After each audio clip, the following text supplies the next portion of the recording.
Pour nettoyer votre machine à coudre, il va vous falloir plusieurs petits éléments. D'abord, le tournevis qui est fourni. Il se présente souvent sous cette forme-là. Le petit pinceau qui lui aussi est fourni dans la machine. Je vous conseille un petit pinceau brosse un petit peu plus grand, comme ceci. Ça va être très pratique pour finir de nettoyer quand c'est vraiment loin et pour mettre un peu d'huile. Donc, en parlant d'huile, il vous faut de l'huile minérale. Donc, je vous recommande vraiment celle-là, c'est la meilleure. Un petit récipient, donc là j'utilise un bouchon de boîte de comprimé. Un petit bouchon pour mettre juste quelques gouttes d'huile, vraiment pas plus. Et puis bien sûr un tournevis cruciforme pour ouvrir les différentes petites vis en fait pour les tourner là où il y en a besoin. Voilà, et maintenant on s'y met.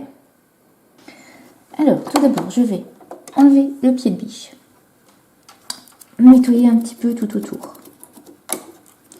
Enlever ici la plaque en métal. Donc moi j'ai deux vis.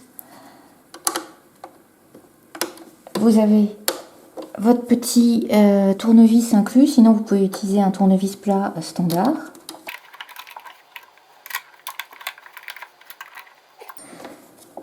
Donc, oui, j'enlève ceci. Là, je soulève la partie en métal. Le petit plastique gris vient avec. Voilà. Là, je peux mettre un petit coup de pinceau pour enlever toutes ces poussières. Je le mets de côté. Et là, on voit qu'il y a plein de poussière partout. Donc, je retire la partie où il y a la canette. Je peux la nettoyer au passage.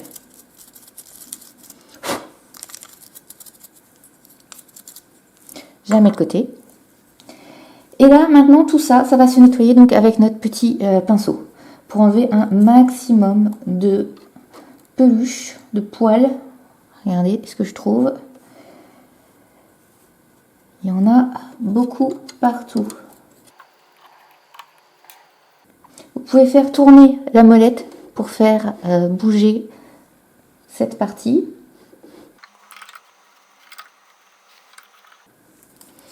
Voilà, je nettoie tout autour. Si vous avez un pchit d'air comprimé pour les ordinateurs, vous pouvez l'utiliser. Ça peut être pratique pour déloger les poussières.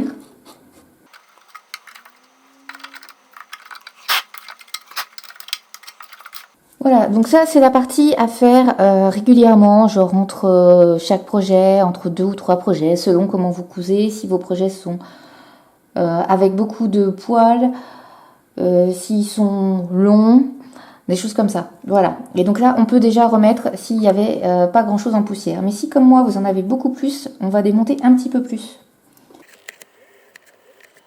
Donc on va enlever cette partie-là.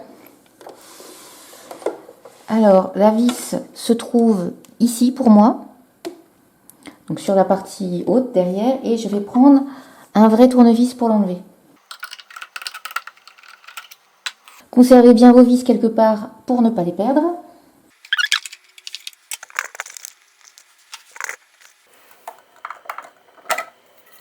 Alors généralement c'est propre, si jamais vous avez un peu de poussière, n'hésitez pas à mettre un coup de pinceau. Moi j'en ai un petit peu là. Voilà. Donc ici les poussières vont avoir tendance à se mettre sur toutes les parties qui bougent. Alors, je vous remets dans ce sens là. Alors comme vous voyez là ça bouge ici, mais ça bouge aussi au niveau de la tige là à l'intérieur. C'est là que s'accroche l'ensemble des éléments, et donc on va dépoussiérer tout ça.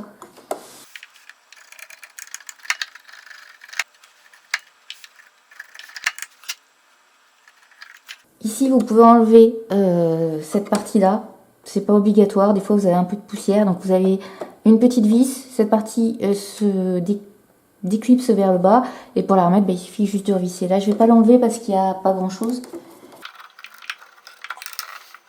Alors, une fois que c'est fait, on va mettre un petit peu d'huile. Mais alors vraiment un tout petit peu. C'est juste histoire de dire qu'il en faut.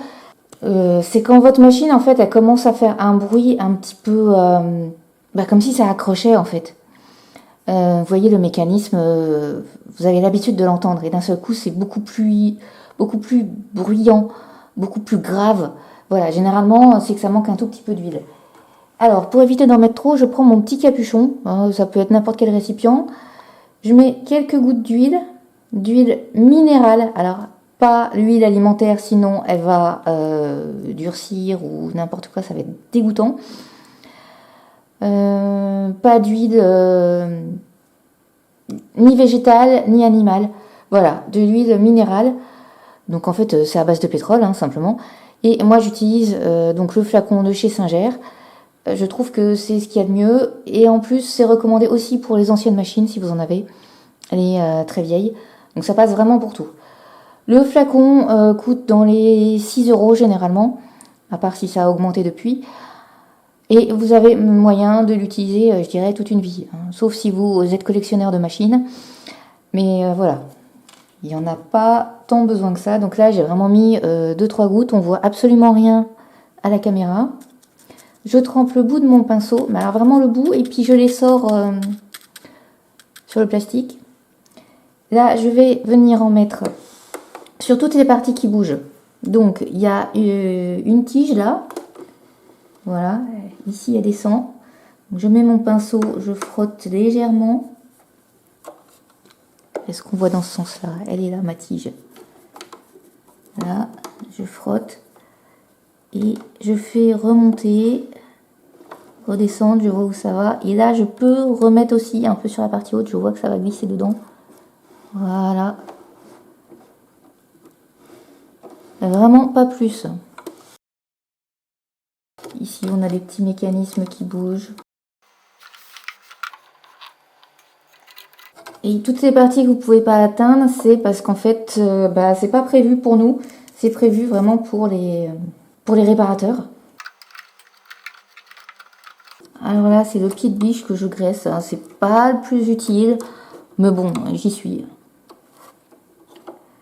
Et là, c'est pour l'enfil aiguille. Et la chose qui va vous sembler la plus importante, ce sera de faire glisser. Alors, vous en mettez un tout petit peu ici. Je vais zoomer. Voilà, donc, un petit peu au milieu. Généralement, vous avez des poussières qui vont venir avec au passage. C'est l'occasion de les enlever. Voilà, donc un petit peu sur le milieu et un petit peu sur le contour. Mais alors, vraiment léger. Vous pouvez faire tourner le mécanisme pour faire glisser le pinceau. Voilà, et c'est tout pour l'huile. Pas plus. Et maintenant, il s'agit de tout remettre. Avant que j'oublie, n'oubliez pas de mettre un pouce bleu pour dire que vous appréciez ce genre de vidéo. Il y a les petits boosts, c'est les petites étoiles juste en dessous. Et si vous avez quelque chose à me dire que vous appréciez, que vous n'aimez pas, que vous l'aurez fait autrement, mettez-le en commentaire, c'est juste en dessous. Et n'oubliez pas de vous abonner pour être prévenu de la sortie de toutes mes vidéos. Maintenant, on va remettre tous les éléments et on va commencer par le cache qui se place ici. Donc, c'est celui-ci qui va se placer comme ceci. Vous avez une petite tige ici, une petite tige ici et votre petit trou pour la vis qui sont les 3 éléments à faire correspondre donc au trou pour la vis et aux 2 trous qui se trouvent là pour rentrer les tiges. Alors, vous allez les insérer comme ceci. Et en secouant, vous allez finir par réussir à les mettre en place. Et voilà, c'est dedans. Et maintenant, on n'oublie pas de visser. Voilà. On passe à cette partie-là. Donc ici, on va remonter le pied de biche s'il était en bas, histoire d'avoir de la place pour circuler. Si vous avez un détrompeur sur votre volant, mettez-le là vers le haut. Vous voyez, là, il est sur le côté, derrière. Hop, je le mets bien au milieu, tout en haut. Ça va vous permettre de placer les différents éléments correctement pour que ça s'insère plus facilement. Donc, on commence avec cet élément-là où vous avez la canette qui se met dedans. Voilà, je vous mets sur le côté pour vous montrer comment ça va se placer. Ça va être comme ceci, à plat. Donc ça, vers le fond. Là, vous avez un tout petit détrompeur en forme de petite pointe. Ça, c'est important. Voilà, et donc, comme ça. Comme ça, voilà, je vous le place correctement. Donc, on va aller mettre notre petit détrompeur en forme de pointe, là, contre cette partie qui est carrée.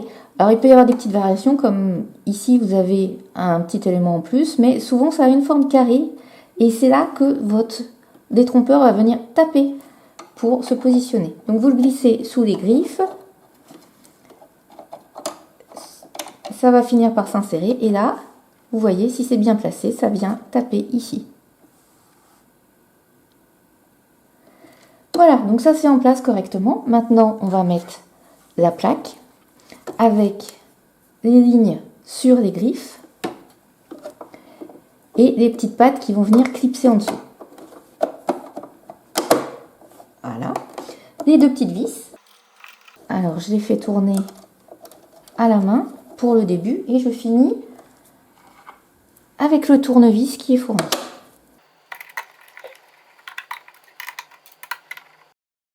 Et maintenant, je peux refermer l'emplacement à canette. Ne pas oublier de remettre mon pied de biche à sa place. Voilà. Hop. Toute propre, prête à recommencer.